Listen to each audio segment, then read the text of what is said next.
Number 11، ہر ایک کے متعلق اچھا گمان رکھا جائے، انسان کسی سے بدگمانی نہ رکھے۔ نفرتوں کی بنیاد کیا بنتی ہے؟ بدگمانی۔ محبت کی سیڑھی کیا ہے؟ اچھا گمان رکھنا۔ اسی لیے شریعت ہمیں جو حکم دیتی ہے وہ یہ ہے کہ تم کسی کے بارے میں بدگمانی نہ کرو، بدگمانی سے اپنے آپ کو بچاؤ۔ آپ صلی اللہ علیہ وسلم نے بھی ارشاد فرمایا کہ تم بدگمانی سے بچو، ایاکم والظن فإن الظن اکذب الحدیث، اس لیے کہ بدگمانی کرنا یہ تمام باتوں میں سب سے زیادہ جھوٹی بات جو اللہ کے ہاں ہے وہ کسی پر بدگمانی کرنا ہے۔ اس لیے کسی پر بدگمانی نہ کی جائے، ہر انسان کے بارے میں انسان اپنا اچھا گمان رکھے۔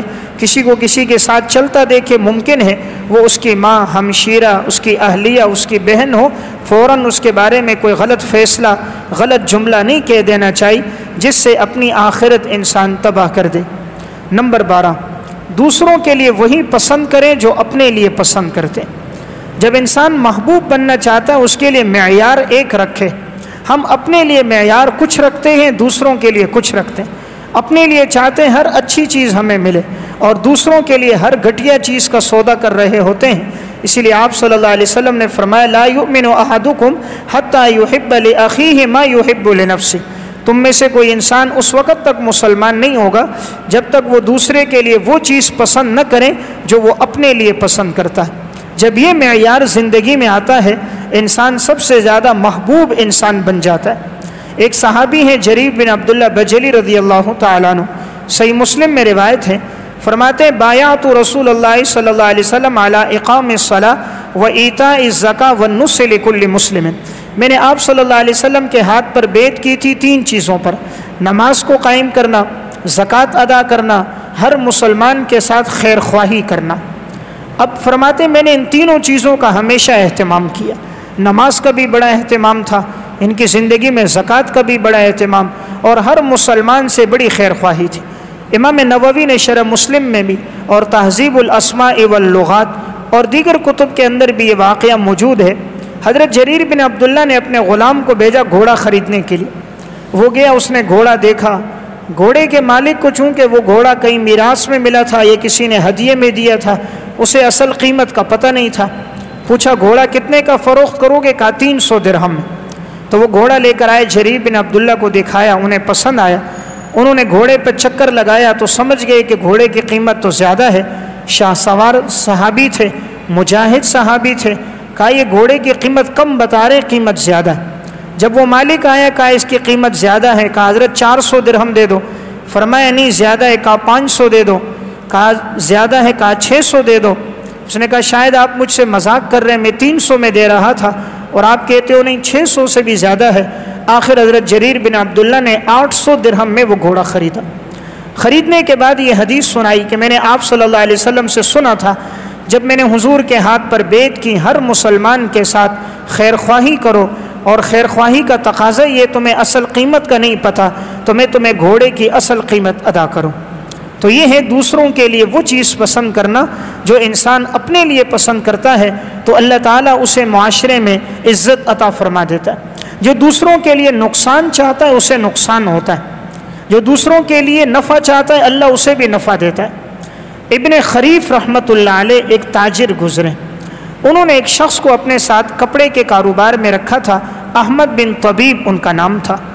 ایک دفعہ کپڑے کے اندر کوئی عیب تھا تو انہوں نے کپڑا فروخت کر دیا، لیکن وہ عیب بتانا بھول گئے۔ ابن خریف رحمۃ اللہ علیہ جب آئے تو ان سے پوچھا کہ بھئی وہ جو کپڑا تھا اس کا کیا ہوا؟ کہا حضرت کپڑا تو فروخت کر دیا۔ کیا تم نے عیب بتایا تھا؟ کہا جی عیب تو نہیں بتایا۔ کہا اس آدمی کو تلاش کرو، اسے عیب بتانا تھا، اس لیے کہ یہ تو ہم نے اس کو دھوکے میں رکھا ہے اور شریعت اس کو پسند نہیں کرتی، دھوکے کا مال حلال نہیں۔ اس نے کہا حضرت میں اس کو کہاں تلاش کروں گا، وہ تو بہت آگے نکل گیا۔ کہا تم مجھے علامات بتاؤ، میں خود تلاش کروں گا۔ انہوں نے اس کو علامت بتائی، اس قسم کا آدمی تھا، ایسا قافلہ تھا، ایسا لباس پہنا ہوا تھا، اتنے لوگ تھے، تمام نشانیاں اسے بتا دی اور کہا اس جانب وہ قافلہ گیا۔ ابن خریف نے سواری لی، اس جانب چلتے گئے، راستے میں لوگوں سے بھی پوچھتے گئے یہاں سے کوئی قافلہ گزرا، جہاں کوئی بتاتا ہاں یہاں سے گزرا، یہاں سے گزرا، آخر تلاش کرتے کرتے پہنچ گئے۔ جب وہاں پر پہنچے تو انہوں نے کہا ایک شخص نے جو کپڑے کا تھان خریدا ہے تو میں بتانے آیا ہوں اس میں عیب تھا، کس نے خریدا ہے؟ قافلے والوں میں جب بات پھیلی تو پتہ چلا فلاں آدمی نے خریدا. یہ اس کے پاس گئے کہ میرے ساتھی نے آپ کو کپڑے کا تھان بیچا تھا، اس میں عیب ہے. اس نے کہا آپ کا ساتھی کون؟ کہا فلاں آدمی. کہا کہاں پہ بیچا؟ کہا فلاں جگہ آپ نے اس سے خریدا تھا، تو میں آپ کو بتانے آیا ہوں اس میں عیب تھا، لیکن اس نے آپ کو عیب نہیں بتایا. تو اس نے کہا میں نے جو اس کو رقم دی تھی دراہم، وہ دراہم تمہارے پاس ہیں؟ اس نے کہا ہاں ہیں. جو دراہم تم نے اسے دیے تھے وہ میں ساتھ لے کر آیا ہوں. اس نے کہا وہ دراہم مجھے دو. اس نے دراہم دیے. وہ شخص غیر مسلم تھا، کپڑا خریدنے والا. اس نے وہ دراہم اس سے لیے اور پھینک دیے. پھر اپنے جیب میں ہاتھ ڈالا اور دراہم نکالے اور گن کر اس کو دے دیے. اس نے کہا یہ تم نے کیوں کہا پھینک دو؟ کہا میں نے اس لیے کہا کہ تم اتنے دور سے میری طرف سفر کر کے آئے اور مجھے یہ بتانے کے لیے کہ مجھے دھوکہ نہ ہو، میرے کپڑے میں عیب ہے. جب تم نے اتنا سفر کیا اور اس خاطر کیا کہ مجھے نقصان نہ ہو، میں بھی نہیں چاہتا تمہیں نقصان ہو. میں نے بھی تمہارے ساتھی کو جو دراہم دیے تھے وہ کھوٹے دراہم تھے. وہ کھوٹے دراہم تھے، اصلی دراہم نہیں تھے، کھوٹ تھی، ملاوٹ تھی. جب تم نے مجھے اندھیرے میں نہیں رکھا، میں بھی تمہیں اندھیرے میں نہیں رکھتا. تو دیکھیں اس نے اصلی دراہم اس کو دے دیے. اگر یہ وہاں سے سفر کر کے نہ آتا، وہ کھوٹے دراہم ہوتے، آگے کسی کو دیتا تو معاشرے میں بےزتی بھی ہوتی کہ نقلی نوٹ، جیلی دراہم بےزتی بھی ہوتی. لیکن جو آدمی دوسروں کا نقصان نہیں چاہتا، اللہ اس کا نقصان بھی نہیں کرتا. اور جو دوسروں کا نقصان چاہتا ہے اللہ اسے بھی نقصان دیتا ہے. یاد رکھیں دنیا میں پیمانہ جو ہے نا، جو آپ دوسروں کے لیے پیمانہ رکھیں گے وہی آپ کے لیے ہوگا. ایک شخص دیہات میں رہتا تھا اور وہ فصل جب کاش کرتا، گندم کی فصل تھی، اور وہ گندم لے کر آتا شہر میں، اور شہری جو دکاندار تھا اس سے چینی خریدتا تھا. جتنی گندم ہوتی وہ اس کو دے دیتا اور اس کے مقابلے میں اس سے چینی لے لیتا. کچھ دنوں کے بعد یہ جو شہری آدمی جو چینی دیتا تھا، اسے لگا کہ یہ چینی کم ہے، کہ میں جو گندم دیتا ہوں یہ چینی کم ہے. اس نے جب تولی تو اسے چینی کم لگ رہی تھی. اگلی دفعہ جب وہ دیہاتی آیا تو یہ شہری نے کہا کہ تم مجھے چینی کم لا کر دیتے ہو. اس دیہاتی نے آگے سے کہا بھائی بات یہ ہے، میرے گھر میں ایک ترازو ہے اور میرے پاس پتھر نہیں ہے تولنے والے، 2 کلو 5 کلو 10 کلو کے پتھر نہیں ہیں میرے پاس. جب میں تمہارے سے چینی لے کر جاتا ہوں اسے ترازو کے ایک پلڑے میں رکھتا ہوں اور دوسرے پلڑے میں گندم رکھتا ہوں کہ گندم اور چینی برابر ہو، تو جتنی چینی ہوتی ہے اتنی گندم ہوتی ہے، میں لا کر تمہیں دے دیتا ہوں.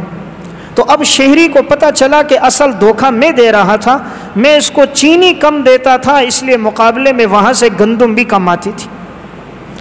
اس لیے دوسرے کو دھوکہ دینے والا کبھی اپنا نفع نہیں کما سکتا، کہیں نہ کہیں سے اسے خسارہ ضرور ہوتا ہے. تو حقیقت میں دھوکہ دیہاتی نے نہیں دیا. وہ دیہاتی تو اپنے طور پہ ترازو میں ایک طرف چینی رکھ رہا ہے، دوسری طرف گندم رکھ رہا ہے. دھوکہ تو شہری نے دیا تھا، اس لیے الٹا اسی کو دھوکہ ہوا. اس لیے جو معاشرے میں معزز رہنا چاہتا ہے وہ دوسروں کے لیے اچھا سوچے. جب وہ اچھا سوچے گا اللہ تعالیٰ اسے عزت دے گا اور علاقے میں اس کی شہرت پھیل جائے گی. اس دکان کا مال اصل ہے، اس میں نقل نہیں ہے، اس میں خیانت نہیں ہے، اس میں دھوکہ نہیں ہے. یہ کاروباری انسان امانت دار ہے، اللہ ہر آنے والے دن میں اس کو عزت دے دیتا ہے. اور دھوکہ کبھی نہ کبھی پکڑا جاتا ہے اور کسی نہ کسی دفعہ دھوکے کی وجہ سے انسان نقصان اٹھاتا ہے. مکافات عمل میں ایک واقعہ ہے. ایک شخص کی 4 سے 5 بھینسیں تھیں، لیکن یہ شخص دودھ میں پانی نہیں ملاتا تھا، ملاوٹ نہیں کرتا تھا، خالص دودھ دیتا تھا. اس کے پاس لمبی لائنیں لگی ہوتی تھیں، لوگ دور دور سے آتے تھے، کافی دیر کے بعد ہر ایک کو دودھ ملتا. دوسرے کے پاس 30 سے 35 بھینسیں تھیں، لیکن اس کے پاس رش نہیں ہوتی تھی، لوگ نہیں آتے تھے اور یہاں لائنیں لگی ہوتی تھیں. تو اب ایک دفعہ کیا ہوا، اس نے جو دھوکے کے ذریعے پیسہ کمایا تھا، اپنا باڑا بنایا، بھینسیں خریدی تھیں، باڑے کے اندر شارٹ سرکٹ ہوا، آگ لگی.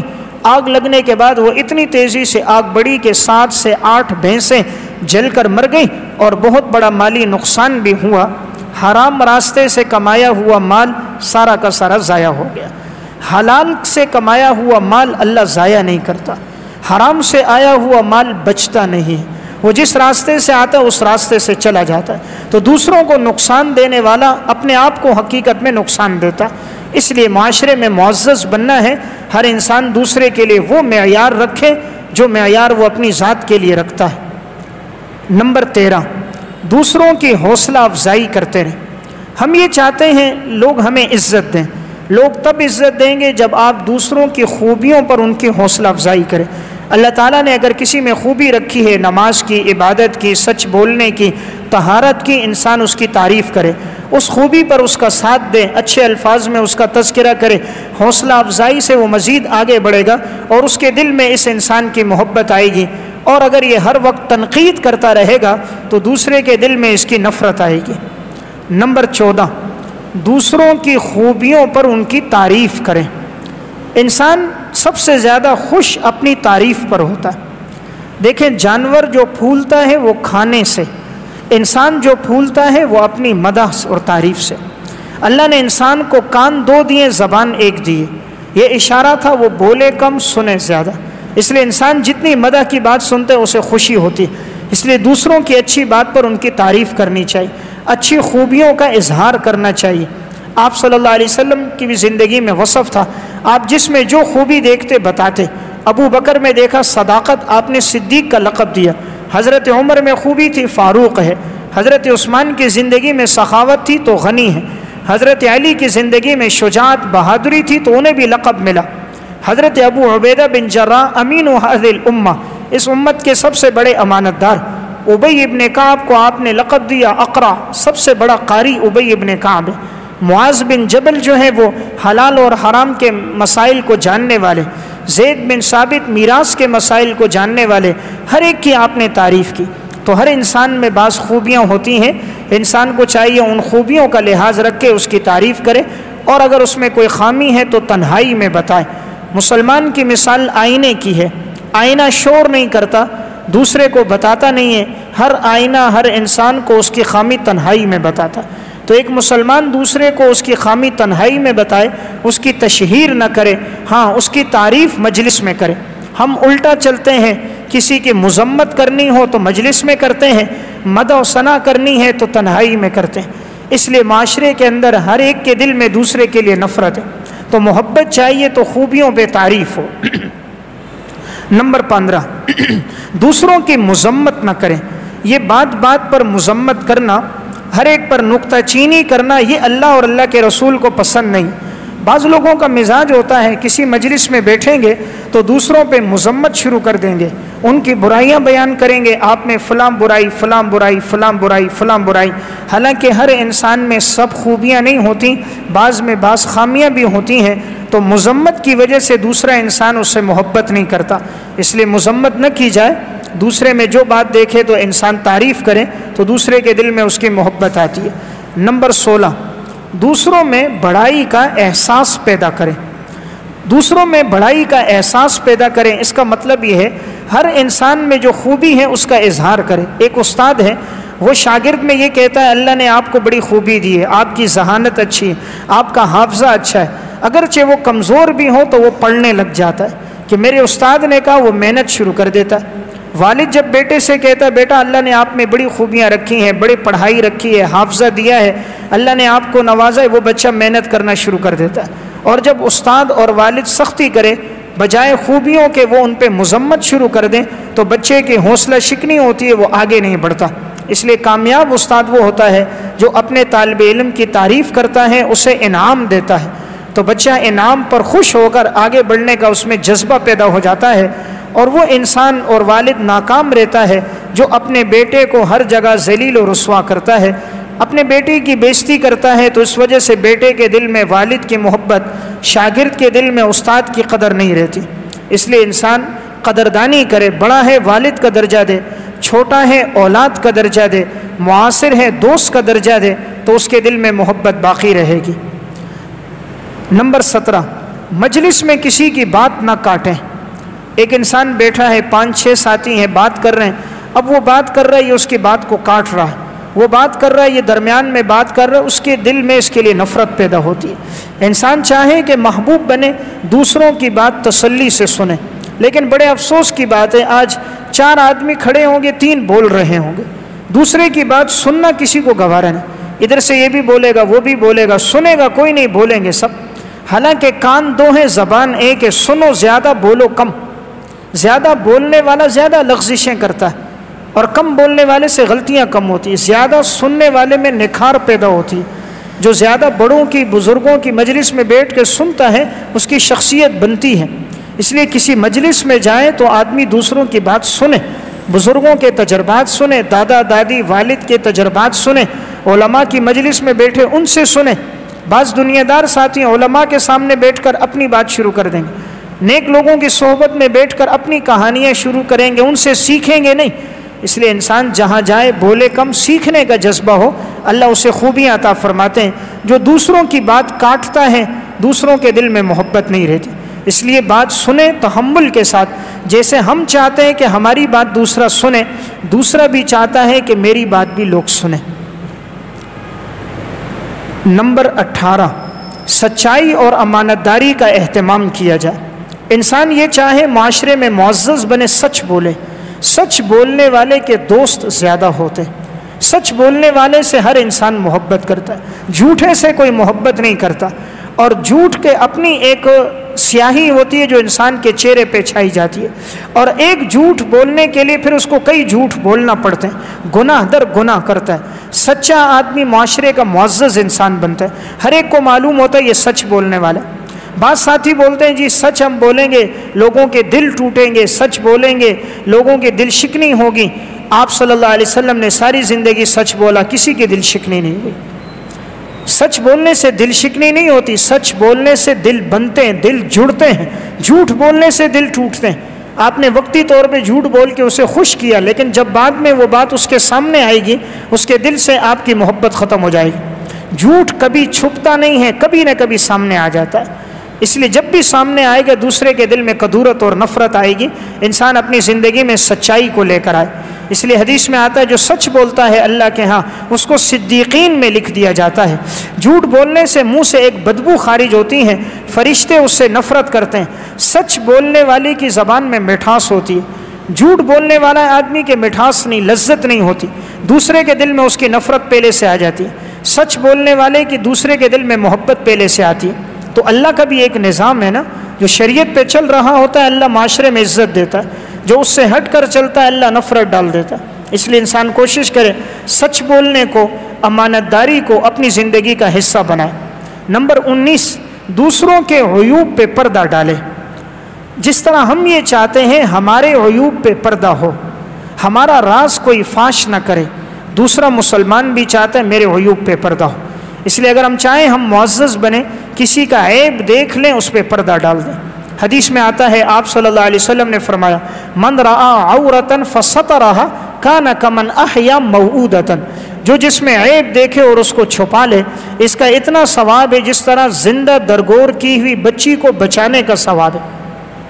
ایک بچی کو زندہ درگور کیا جا رہا ہے تو اب اگر کوئی اس کو بچا لے کتنا بڑا ثواب ہے۔ اسی طرح جب کسی انسان کا عیب پھیل جاتا ہے، اس کی عزت کی بات معاشرے میں پھیلتی ہے، وہ چاہتا ہے زمین میں گھڑا بن جائے اور وہ زندہ دفن ہو جائے، اس لیے کہ اب وہ معاشرے میں رہنے کے قابل نہیں، اس کی بےزتی ہو گئی۔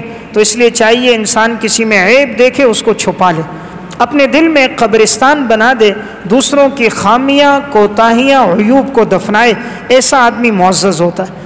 جس کے دل میں قبرستان نہیں ہوتا، ہر بات کو ہر ایک کے سامنے ظاہر کرتا ہے، اس کے لیے کسی کے ہاں محبت نہیں رہتی۔ اس لیے عیوب کو چھپایا جائے، ایسا انسان اللہ کے ہاں پسندیدہ ہے۔ ہر آدمی میں بعض خامیاں ہوتی ہیں، ان خامیوں کا اظہار نہیں کرنا چاہیے۔ جو دوسروں کی خامیاں تلاش کرتا ہے، ان کے عیوب کو ڈھونڈتا ہے، اللہ اس کو اس کی عزت کی جگہ میں ذلیل کر دیتا ہے۔ انسان کو جس جگہ عزت ملی ہوتی ہے اللہ اسی جگہ اس کو ذلیل کر دیتا ہے۔ اس لیے حدیث میں آتا ہے دوسروں کے عیوب تلاش نہ کرو، اللہ تمہیں ذلیل کر دے گا تمہارے گھر کے اندر۔ انسان گھر کے اندر ہوگا، بند کمرے میں ہوگا، ایسی بات سامنے آ جائے گی، ایسا واقعہ پیش آ جائے گا کہ معاشرے میں ذلیل ہو جائے گا۔ اس لیے جو جس طرح آدمی چاہتا ہے اس کے ساتھ ویسا ہوتا ہے۔ جو دوسروں کے عیوب پہ پردہ ڈالتا ہے اس کے عیوب پہ بھی پردہ ڈال دیا جاتا ہے۔ اس کی مثال اس طرح ہے، ایک والد اپنے بیٹے کے ساتھ چلا، ایسی جگہ میں پہنچے جہاں پہاڑ تھے، بالکل ایک جنگل تھا، ویرانہ تھا۔ عموماً پہاڑوں میں، بند کمروں میں، خالی جگہوں میں آواز گونجتی ہے۔ اب یہ بچہ جب بول رہا تھا، اس بچے کو کھانسی آئی تو آواز گونجنے لگی۔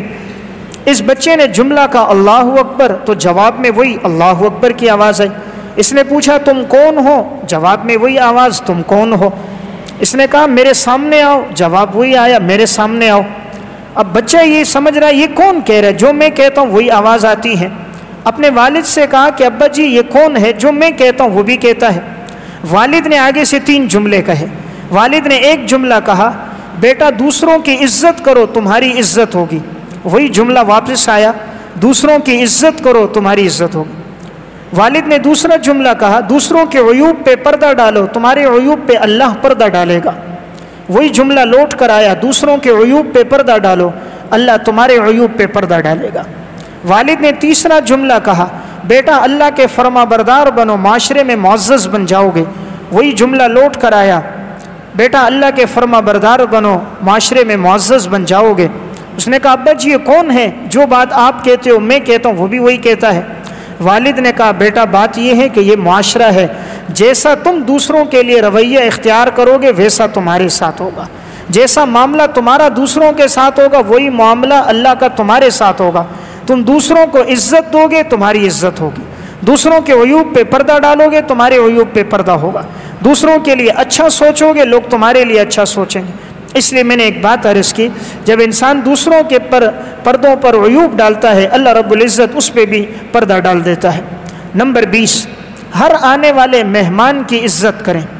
انسان چاہتا ہے لوگ میری عزت کریں تو آپ آنے والے مہمان کی عزت کریں، اس کے دل میں آپ کا اکرام ہوگا، وہ لوٹ کر جائے گا، جس مجلس میں بیٹھے گا کہے گا فلاں سے ملا انہوں نے میرا اکرام کیا، احترام سے پیش آیا، خدا نہ کرے خندہ پیشانی سے نہیں ملے، مصافحہ نہ کیا، چیں بجبیں ہوئے پوچھا نہیں، وہ 10 آدمیوں میں بیٹھے گا تو مذمت کرے گا اور لوگوں کے دلوں میں اس کی نفرت آئے گی۔